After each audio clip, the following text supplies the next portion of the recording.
for fun, I like to disagree with Denis, but I think in fact the environment is pretty positive. First, to be successful, you need to be optimistic. On the day you start to be pessimistic, you don't invest and you don't start companies. But I'll give you a few examples. Last year, with my fund Truffle, we did a spin-off from EADS on a total artificial heart project, which had been developed within EADS for 15 years in collaboration with a well-known surgeon. So we invested 5 million. We did the engineering of the spin-off, including 15 engineers, human resources, so a little complex in terms of a spin-off. And then the government agency, OSEO, committed 33 million euros of grants and long-term loans. And this is the kind of company you can structure within the French environment.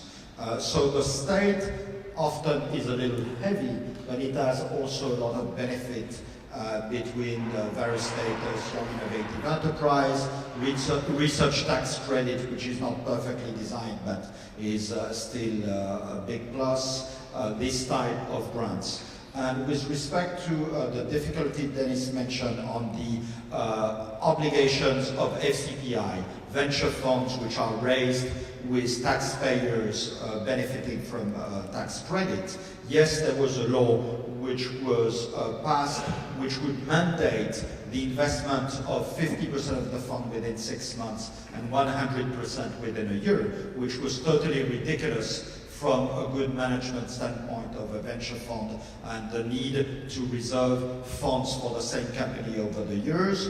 But it took a lunch with the senator who had authored the law to explain to him that it was not possible for young innovative enterprise to do that, and he accepted to amend 2 weeks ago his law to exclude investments in young innovative enterprise of such constraints. So you always have to deal with a big state, but if you compare Germany, France, UK, and a few other countries within the last few years, during the crisis, the heavy tax incentive for people to invest in venture capital, which was designed to destroy this stupid law of wealth tax in a clever manner, to say, instead of paying wealth tax to the state, to invest in funds, to invest in companies.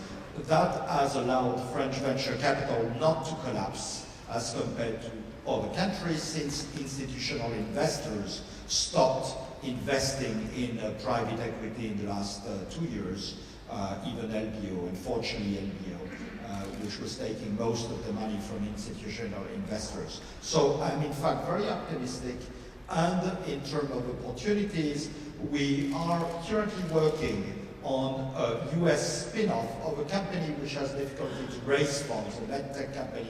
Currently, the CEO lives in Minneapolis, he's a Belgian individual, and will probably take all the assets back to France to fund and restart the company. So of course, if the stock market would not recover in the next 3 years, that would be a big problem for exit and refinancing and so on. But even during the crisis in the health sector, pharmaceutical sector, for instance, there was not a big crisis in the pharmaceutical biotech sector because people are ill, clinicians prescribe drugs, and pharma and biotech companies continue to do reasonably well during this crisis, unlike other sectors. Well, thank you very much. As a former journalist, I like disagreement. Riccardo, I lived in Italy for 7 years and know just how entrepreneurial your fellow countrymen are, but is the climate getting very difficult, and is entrepreneurialism on the way? Well, as a professor, usually I ask for a question, not to give answer. So this is not a good question for me, and I want to come back to your first question, which is the impact of crisis in our activity, or if the crisis has an impact. And I'd like to have another viewpoint about this question. The point is, which is the impact that our spin-off or spin-out activity has on the economy. Because this is, I think, is a key point for the future strategy of Europe.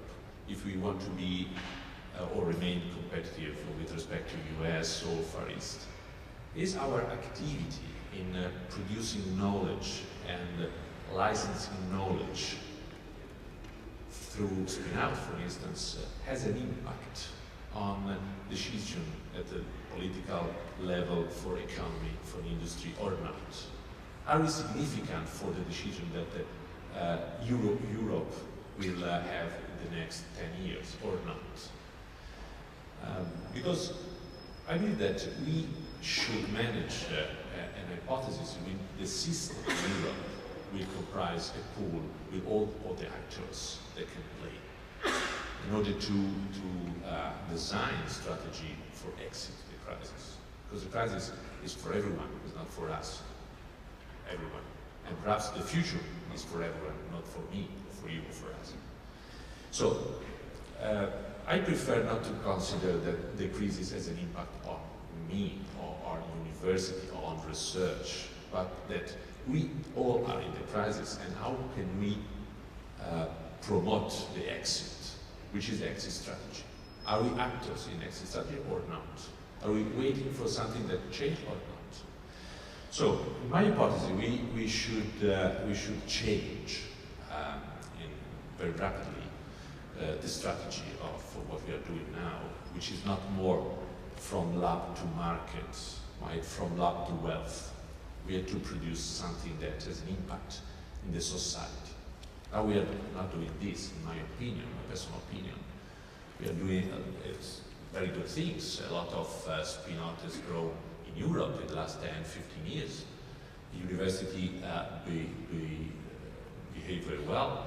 They have good income, but it's not significant for the global wealth of Europe and the competitiveness of Europe.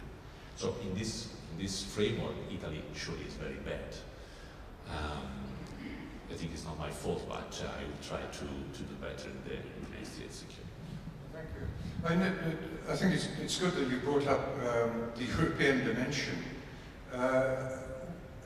What is lacking or absent, do you think, in European policies that isn't turning the key, as it were, promoting faster growth for spin-outs and creating these large companies that we are told we must crave? Are there some missing ingredients? Why are we not getting a cross-border dynamic of any kind? So did you have? As I said, I think that Europe is overly bureaucratic. Is not able to move as quickly as is needed. So that is the first thing. Second, in Europe there are nevertheless some indications that are possible, and we can see them here in France. Further, this, I think that before launching yourself into entrepreneurship, it's better to try out. And in that sense, the concept of part-time entrepreneurship is very important. France has introduced this concept with the statute of the self-entrepreneur. And this statute has allowed, over the last 10 months, has registered over 300,000 new entrepreneurs. People that, while retaining their position in university, in public office, or in a private enterprise, they can try out their own enterprise.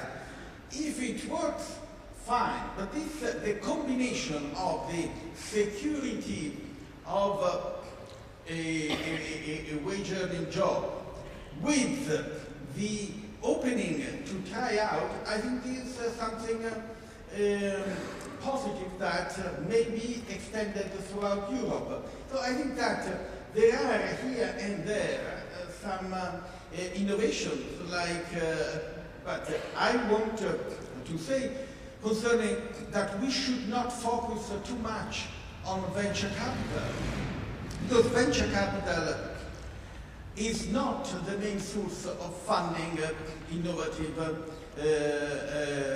startup or SMEs. In Europe, only 2-3% of venture capital funds go to startups.